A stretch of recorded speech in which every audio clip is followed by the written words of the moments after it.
जग्गू कौवा अपनी मम्मा गौरी कवि के साथ अपनी नानों वाले जंगल अपनी नानों के पास आया हुआ था।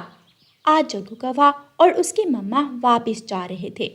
मम्मा मम्मा, मैं नानू का डॉगी अपने साथ लेकर जाऊंगा। नाना जग्गू बेटा, ये डॉगी आपकी नानों के पास ही ठीक है। मुझे तो डॉगी से बहुत डर लगता है, और इसे मैं रखूंगी कहाँ? गौरी बेटी, जग्गू डॉगी से खेल लिया करेगा। ले जाने दो, जब मैं आऊंगी तो मैं ले आऊंगी डॉगी को अपने साथ। जग्गू कौवा खुश हो जाता है। डॉगी डॉगी मेरे साथ जाएगा ना? जाऊंगा जाऊंगा, हम दोनों खूब मौज मस्ती करेंगे, मैं जाऊंगा। जग्गू कौवा और गौरी कवि उस डॉगी को अपने साथ ले जाते हैं। जग्गू कौवा बहुत खुश था। अपने घर पहुंचकर जग्गू कौवा अपनी मम्मा से कहता है, मम्मा मम्मा, मैं और मेरा डॉगी बाहर घूमने जा रहे हैं। ध्यान से जाना जग्गू, कहीं ऐसा ना हो कि तुम्हारा डॉगी किसी को काट ले। जग्गू अपने डॉगी को साथ लेकर जंगल चला जाता है। रानू चिड़िया का बेटा कुकू, छोटा मिठू और कीकी सब खेल रहे थे। डॉगी डॉगी, आहिस्ता आहिस्ता जाओ और उन सबको वहां से भगा दो। मैं उन्हें घने जंगल तक छोड़ कर आऊंगा। डॉगी आहिस्ता आहिस्ता जाता है और उन सब के पास जाकर जोर जोर से बोलने लगता है, डॉगी डॉगी आ गया, भाग जाओ, सब भाग जाओ। वो तीनों दोस्त वहां से भागते हैं। डॉगी कुकू के पीछे लग जाता है। कुकू उड़ते उड़ते थक जाता है। कुकू जहाँ भी जाता, डॉगी वहां ही पहुंचकर ऊंची आवाज से बोलने लगता, मैं अब और नहीं उड़ सकता। मैं थक गया हूँ, लेकिन ये डॉगी मेरा पीछा ही नहीं छोड़ रहा। डॉगी बोल रहा था और कुकू डर के मारे पेड़ की डाल पर बैठा हुआ था। ये सब देखकर तोता वहां आता है और एक पत्थर उठाकर डॉगी के दे मारता है। पत्थर सीधा जाकर डॉगी की पूंछ पर लगता है और डॉगी जल्दी जल्दी से वहां से भाग जाता है। शुक्रिया अंकल, अगर आप ना आते तो वो डॉगी पेड़ पर चढ़कर मुझे पकड़ लेता। ये कौवे का बच्चा अब सबको तंग करेगा, ना जाने वो ये कुत्ते का बच्चा कहाँ से ले आया है। डॉगी डॉगी, तुम्हारी पूंछ पर किसने मारा है? तोते ने मेरी पूंछ पर पत्थर मारा है। मैं अभी जाकर मम्मा को बताता हूँ। जग्गू कौवा अपने घर भागता है। मम्मा मम्मा, तोते अंकल ने मेरे डॉगी की पूंछ पर पत्थर मारा है। उस बड़ी चोंच वाले तोते की इतनी हिम्मत कि मेरे जग्गू के डॉगी को मारे, उसे तो मैं छोड़ूंगी नहीं। गौरी कवि गुस्से में घर से निकलती है और जाकर मिठू तोते को पकड़ लेती है। मिठू तोता गिर जाता है और गौरी कवि मिठू तोते के ऊपर बैठकर उसे अपनी बड़ी चोंच से मारने लगती है। बता बता, अब बता, फिर दोबारा मारेगा मेरे जग्गू बेटे के डॉगी को? बचाओ बचाओ, मुझे बचाओ, इस काली कवि से बचाओ। गौरी कवि मारने के बाद तोते को छोड़ देती है। जग्गू का डॉगी कुकू के पीछे लग गया था। अगर मैं समय पर उसे ना भगाता तो वो डॉगी कुकू को नुकसान पहुंचा सकता था। अब तो छोड़े ही हूँ मैं तुझे, लेकिन दोबारा मेरे जग्गू के डॉगी की तरफ आंख उठाकर भी ना देखना। जंगल के सभी पक्षी जग्गू कौवे के डॉगी से तंग आ जाते हैं। कल उसने कुकू पर हमला किया, आज छोटे मिठू पर। वो डॉगी तो किसी न किसी की जान ले लेगा। हम सब जाकर गौरी कवि से बात करते हैं। कोई फायदा नहीं बात करने का। गौरी ने मुझे मारा है, वो सबको मारेगी अगर किसी ने जग्गू के डॉगी की बात की तो। लेकिन तोते भैया, अब किसी न किसी तरह उस कुत्ते के बच्चे से जान भी तो बचानी है। बूढ़ी कवि बेचारी दुकान से मिठाई लेकर नदी किनारे जाती है। मैं यहाँ ठंडी छाँव में बैठकर मिठाई खाती हूँ। बूढ़ी कवि माँ नदी किनारे बैठकर मिठाई खाने लगती है। डॉगी डॉगी, जल्दी से जाओ और बूढ़ी माँ से मिठाई छीन लाओ। खाऊंगा खाऊंगा, मैं भी मिठाई खाऊंगा। वो डॉगी पीछे से जाकर ऊंची आवाज से बोलता है। बूढ़ी कवि माँ डरकर दूसरी तरफ गिर जाती है और जग्गू कौवे का डॉगी बूढ़ी कवि माँ की मिठाई उठाकर भाग जाता है। दुष्ट कुत्ते का बच्चा मेरी मिठाई उठाकर ले गया। वो बुरा है, वो बहुत बुरा है। जग्गू कौवे का डॉगी अब सबको तंग करने लगा था। एक दिन रानू चिड़िया को एक उपाय सूझता है। रानू चिड़िया जंगल जा रही थी कि रास्ते में जग्गू कौवे का डॉगी बैठा हुआ था। रानू चिड़िया डॉगी के पास जाती है। रानू चिड़िया डॉगी से कहती है, डॉगी डॉगी, क्या तुम हड्डी खाओगे? हाँ हाँ, मैं हड्डी खाऊंगा। तो फिर चलो मेरे साथ। रानू चिड़िया डॉगी को कसाई की दुकान पर ले जाती है और कसाई से एक हड्डी डॉगी को ले देती है। डॉगी डॉगी, यहाँ बड़े बड़े कुत्ते भी हैं, वो तुमसे हड्डी छीन लेंगे। तुम ये हड्डी नदी की दूसरी तरफ जाकर खाना। ठीक है चिड़िया, तुम मुझे नदी की दूसरी तरफ छोड़ आओ। रानू चिड़िया जग्गू कौवे के डॉगी को लेकर नदी की तरफ जाती है। जब डॉगी नदी के पुल से गुजर रहा था तो रानू चिड़िया डॉगी से कहती है, डॉगी डॉगी, वो देखो नदी में एक और छोटा डॉगी है जो तुम्हारे जैसा ही है। उसके पास भी एक हड्डी है, जल्दी से जाओ और उस डॉगी से हड्डी भी छीन लो। डॉगी पुल से नीचे झुककर देखता है। उसे नदी में अपना अक्स दिखाई देता है। वो मेरी तरह का ही दूसरा डॉगी है, मैं उसे हड्डी छीन लूंगा। जग्गू कौवे का डॉगी नदी में छलांग लगा देता है और नदी के तेज पानी में बहकर दूसरे जंगल पहुंच जाता है। रानू चिड़िया बहुत खुश होती है और आराम से अपने घर चली जाती है।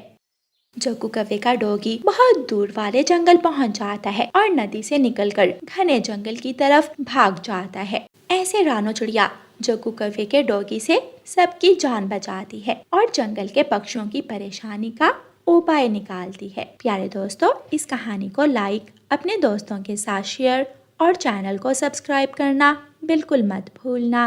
आपका धन्यवाद।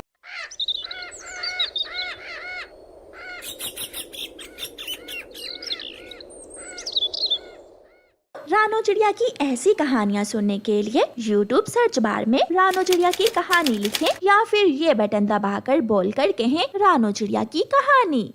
चना चाट करारी मसालों वाली चना चाट। गोरी कौवी हर रोज की तरह बस में चढ़ती है। कौवी, यहाँ आओ, मुझे 10 रुपए की चना चाट तो दो। मेरी चना चाट खाओगे तो सारी उम्र याद करोगे। गोरी कौवी तोते को चना चाट देती है और तोते से बातों में लग जाती है। वो सामने वाले पेड़ों के पीछे एक नदी बहती है। जब तोता सामने वाले पेड़ों की तरफ देखता है तो गोरी कौवी तोते के बैग में से पैसे चुरा लेती है और अगले ही स्टॉप पर उतर जाती है। तोता जब घर जाकर अपना बैग खोलता है तो रोने लग जाता है। लूट लिया, मुझे रास्ते में किसी ने लूट लिया। कितनी बार कहा है अपनी चीजों को संभाल कर रखा करो, आप जब भी सफर करते हो हमेशा लूट जाते हो।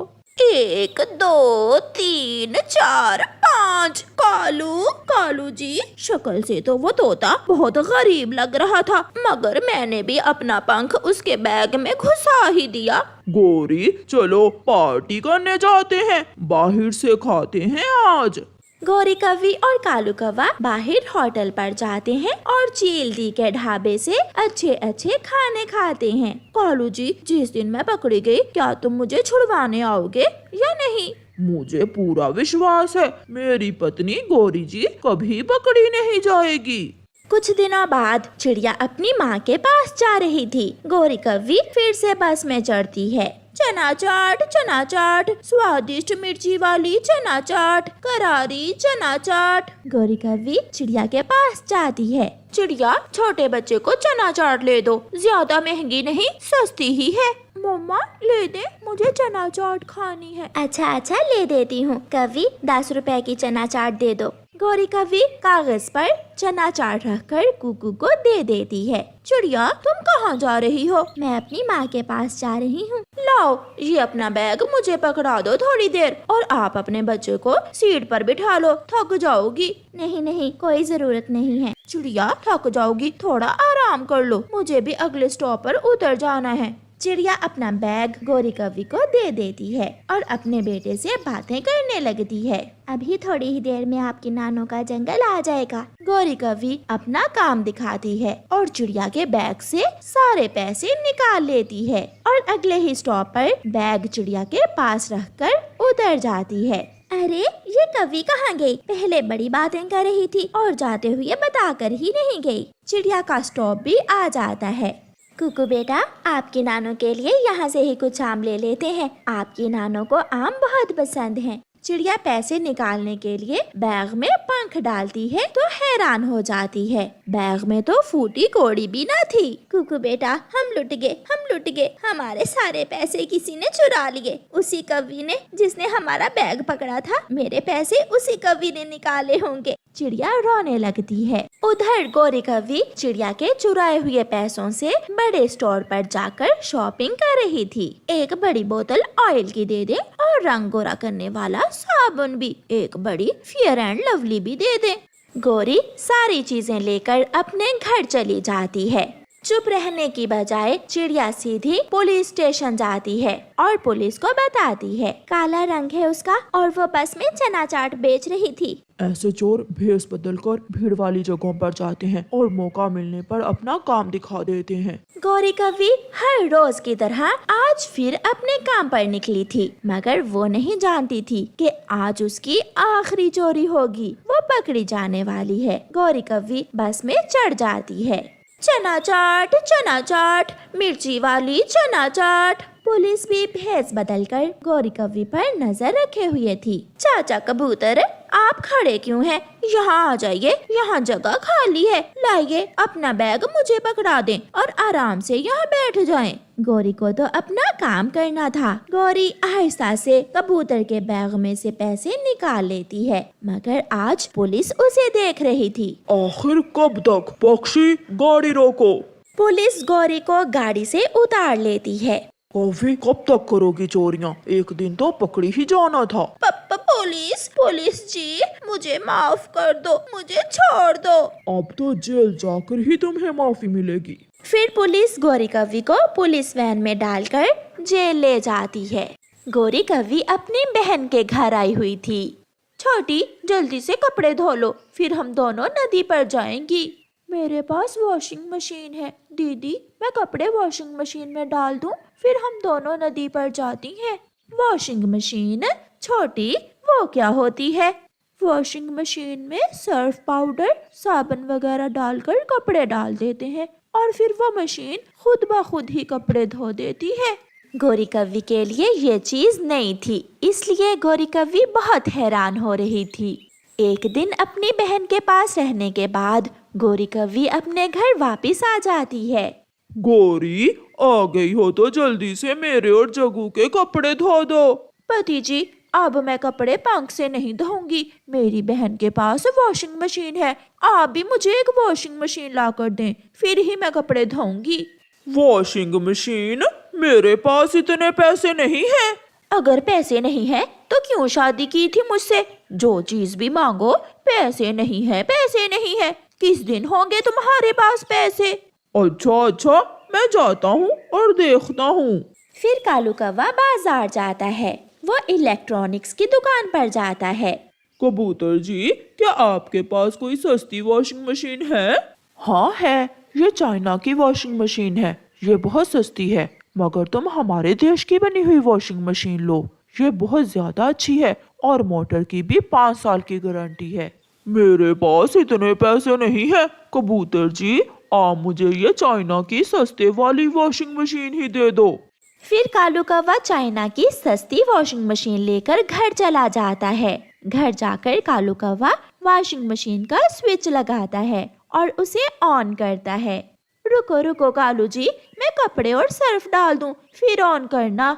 गौरी कौवी जग्गू के कपड़े पहले डालती है और साथ ही सर्फ और पानी डाल देती है। कालू जैसे ही स्विच ऑन करता है, वॉशिंग मशीन से टक टक की आवाज आती है और एक बार चलकर ही रुक जाती है। कालू, ये क्या हुआ? मेरी बहन की मशीन तो इतनी तेजी से चल रही थी और ये एक बार चलकर ही थक गई है।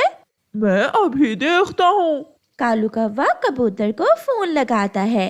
हेलो कबूतर जी, जल्दी आओ, मैं कालू कौवा बोल रहा हूँ। मेरी वॉशिंग मशीन चल नहीं रही, थोड़ा इंतजार करो, मैं अभी आता हूँ। थोड़ी देर बाद कबूतर आ जाता है। ये चाइना का माल है, मैंने कहा था तुमसे अपने देश की वॉशिंग मशीन ले लो, मगर तुमने बात ना मानी। अब मैंने ठीक कर दी है। वॉशिंग मशीन चल जाती है और कबूतर चला जाता है। थोड़ी देर बाद वॉशिंग मशीन फिर से रुक जाती है।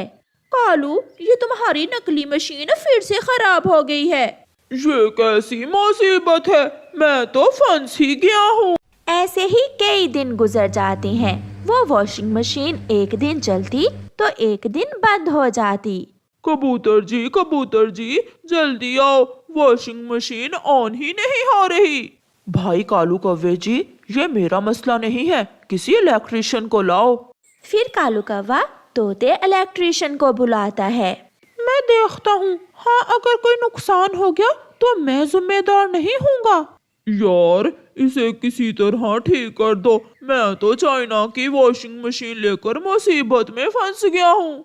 फिर तोता इलेक्ट्रिशियन वॉशिंग मशीन की तार को चेक करता है। धुआं सा निकलता है और एक जोर की आवाज आती है।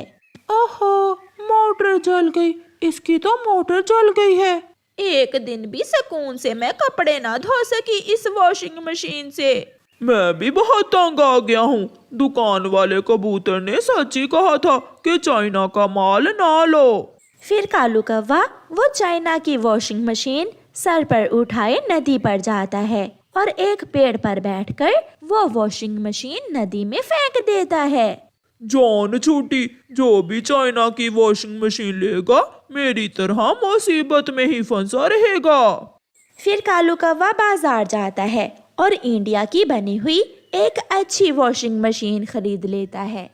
उस दिन के बाद गोरी भी सुखी और कालू कौवा भी सुखी हो जाता है। प्यारे दोस्तों, इस कहानी को लाइक, अपने दोस्तों के साथ शेयर और चैनल को सब्सक्राइब करना बिल्कुल मत भूलना। आपका धन्यवाद।